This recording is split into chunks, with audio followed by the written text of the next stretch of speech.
Então a gente precisa divulgar até mais isso, porque eu acho que é um diferencial mesmo ali. Então, eu queria falar um pouquinho sobre isso. Vou te explicar por quê. Assim, é, é importante quem está ouvindo a gente entender o porquê dos percentuais de gordura do hambúrguer. É plenamente possível para você manter reduzir o percentual de gordura, porque você está fazendo um smash. Isso é importante. Se você usar o mesmo percentual de gordura num hambúrguer maior, pode ser problemático. Você pode perder suco da carne, você pode ter menos sabor, você pode ter menos isso. Então, como você tem muito maillard ali, você consegue manter um percentual de gordura menor, como é o caso da sua, o seu diferencial competitivo. E o método.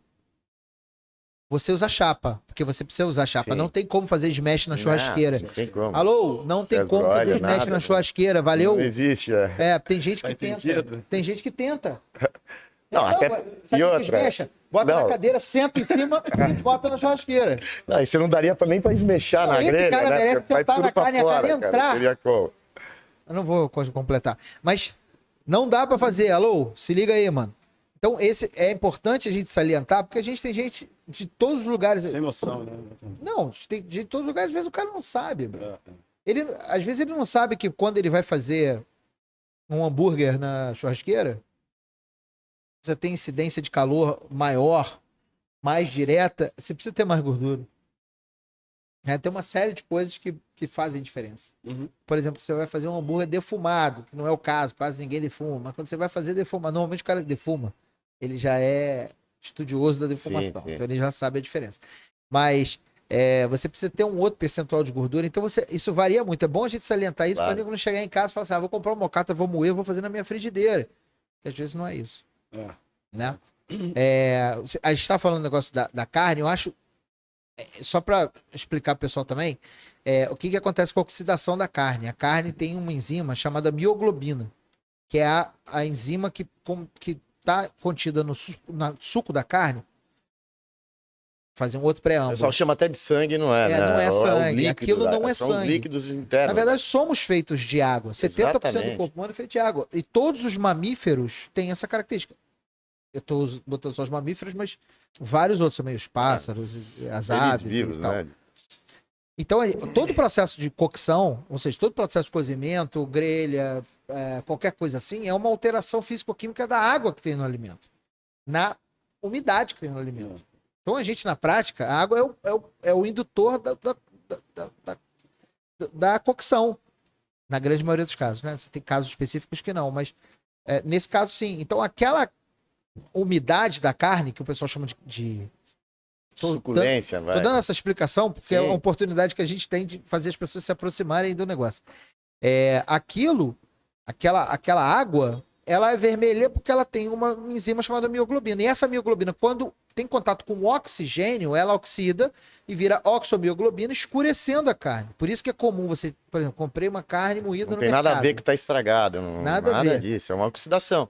Exato. Às vezes você compra uma carne moída no mercado, chega em casa, abre a carne moída, deixa em cima da pia, vira pro lado, vai fazer xixi. Quando você volta, ela tá escura por fora e ainda clara por dentro. É a oxidação do oxigênio com a carne. Então, essa é a preocupação que vocês têm de ficar moendo a carne o mais fresca possível, é justamente uma preocupação de tentar fazer com que ela não oxide. É bom explicar pro pessoal para entender e valorizar o porquê. Não, e entra também, às vezes, até o exagero de alguns traumas pessoais. Por exemplo, eu tenho hipersensibilidade para aquele cheiro de carne, sabe? Que falam que é quando o gado... Tem gente que fala que é quando come caroço de algodão e dá aquele gosto característico de carne. Da mesma forma que, às vezes, peixe de rio tem um gostinho de barro. Cara, eu tenho hipersensibilidade para essas coisas. Então, a preocupação ali, talvez por trauma pessoal, né? No sentido de... Meu pessoal lá, eu falo assim, não é só olhar a carne se a apresentação visual tá boa. É o cheiro também, né? Claro. Ali, porque faz toda a diferença. Agora, depois, é interessante a história, ele estava falando da história do hambúrguer, tem várias, tem o pessoal do Porto de Hamburgo lá e tem outras histórias também. Eu acho que é interessante contar, porque uma delas é o que eu acho que talvez faça mais sentido. A gente nunca sabe qual que é a real. Mas tem a ver com toda essa história do Smash, né? A que eu conto muda bastante. Então, toda vez que eu conto, quer contar a tua, depois eu conto a minha? Não quero, porque eu vou contar de outro jeito. Eu já contei aqui umas 3 vezes, Ah, um é? jeito diferente, é. Eu quero que você conte a sua, Então, que eu quero sempre um conhecer jeito essa aí. diferente. Eu sei. O João quer dar uma geral aí sobre a... Não, mete braço, tô falando de hambúrguer, daqui a pouco a gente fala do João. E o... Então, Quando a gente falar do assim... João, a gente vai ter que falar de modelo, semana aquela de história que moda de chama- Paris. Não, o João é o próximo prefeito do Leblon. A gente vai falar Pô, e disso, ele, é né? prefeito, ele quase virou prefeito. Vai do virar Campo São município Bento, em Leblon Niterói. e o João vai Depois eu ser te conto essa prefeito. fofoca. A gente Eu tem que tenho fofoca conversar. pra contar Pô, de João, também, cara. cara. A velhinha vamos- tá com saudade da gente lá. Ah, você viu o gambá de madrugada? Nossa, vou nem contar pra você. Não, e o João é onipresente, né? Você tá lá no Leblon, você tá no Jobi, tá o João ali. Você vai dar uma volta e fala, vou até o Rainha. Você vai lá, o João tá no Rainha também.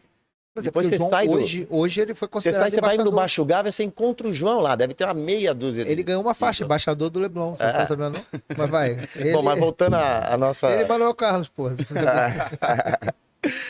Tem a história que chama hambúrguer por causa do Porto de Hamburgo, que o pessoal chegava lá e tinha no Porto faziam ali uma meatball e não tinha como pegar, e os marinheiros saíam do navio e com um pedaço de pão para poder levar, enfim. Essa história eu acho que não é a... Ah, essa Pode até ter- essa história é fofoca ruim. A que me faz mais sentido pro hambúrguer como a gente conhece hoje é a história do White Castle.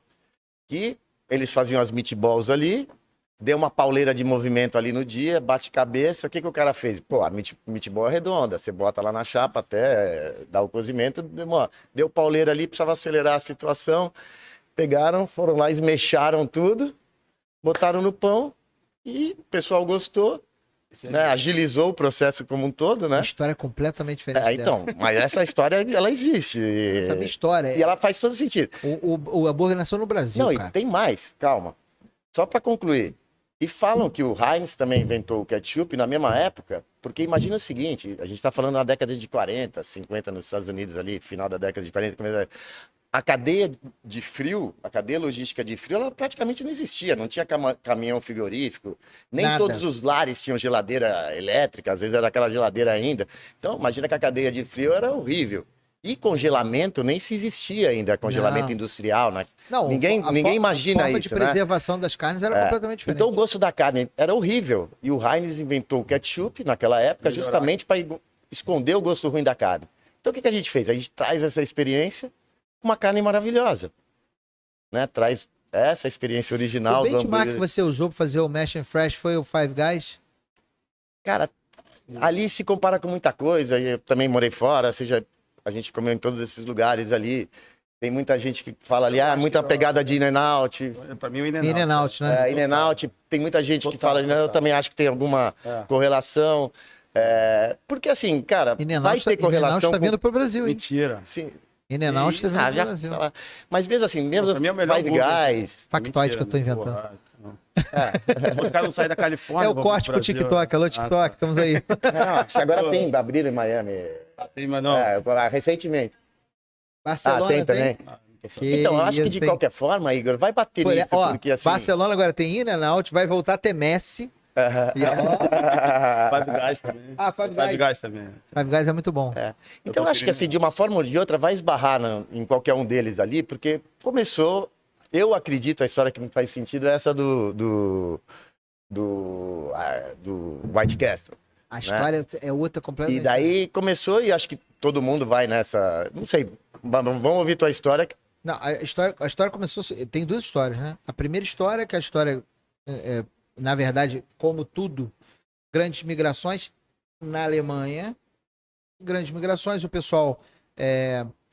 Carne dura. A preservação da carne era através de curagem de carne, curar igual carne seca, igual carne de sol. Sim. O pessoal andava com aquilo e para amaciar a carne, o pessoal botava embaixo da sela, que aí ficava amaciando, ficava aquele gostinho maravilhoso. Isso você diz no Brasil. Não, isso na Alemanha. Ah, na Alemanha. Não vou te contar a história do Brasil. A história do Brasil Tá. é diferente.